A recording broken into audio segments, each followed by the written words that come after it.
اصل نام تھا عمرو، لیکن اب یہ نام کسی کو نہیں یاد رہ گیا۔ ہاشم سے عبد المطلب تک۔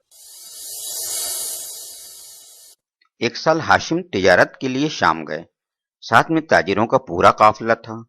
واپس ہوئے تو یثرب سے گزر ہوا۔ یثرب مدینے کا پرانا نام ہے۔ قافلے میں کچھ تاجر یثرب کے بھی تھے، جن کو وہاں کی ایک عورت نے اپنا مال تجارت دے کر بھیجا تھا۔ قافلہ یثرب پہنچا تو وہ عورت اپنے تاجروں کے پاس آئی اور سفر کی رودات پوچھنے لگی، کیا بیچا، کیا خریدا۔ باتوں سے ایسا لگتا تھا جیسے کوئی بہت ہی ہوشیار، تجربے کار اور با تدبیر خاتون ہو۔ ہاشم یہ سب دیکھ رہے تھے، دل ہی دل میں اس کی فراست کی داد دے رہے تھے، اس کی ذکاوت اور فطانت سے خوش ہو رہے تھے، چہرے پر شرافت اور سنجیدگی کا نور دیکھ کر مسحور ہو رہے تھے۔ ہاشم نے سوال کیا، یہ کون عورت ہے؟ تاجروں نے اس کا پورا تعارف کرا دیا۔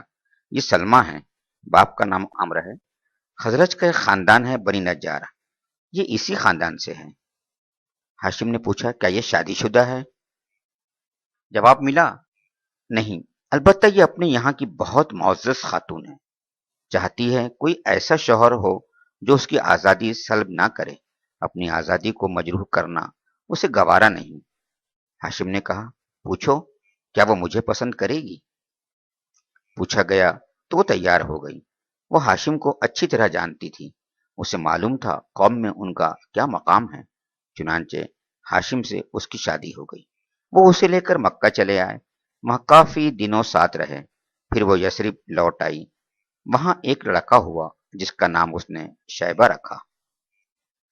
اس کے بعد کئی سال گزر گئے، پھر ایک سال گرمیوں میں تجارتی قافلہ چلا، ساتھ میں ہاشم بھی گئے۔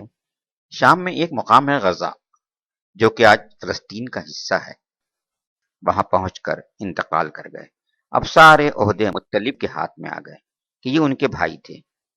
شیبہ مطلب کے بھتیجے تھے، یہ یثرب میں ماں کے پاس ہی رہ رہے تھے۔ اب مطلب کو ان کی فکر ہوئی، طے کیا بھتیجے کو مکہ لائیں کہ یہیں ان کا ددیال تھا، یہیں باپ کا پورا خاندان تھا۔ مطلب اس غرض سے یثرب گئے۔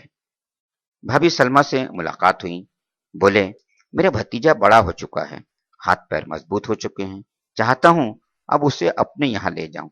تمہیں معلوم ہے حسب و نسب کے اعتبار سے قوم میں ہمارا کیا مقام ہے، وہاں وہ عزت سے رہے گا، یہاں تو بیچارہ پردیس میں پڑا ہے۔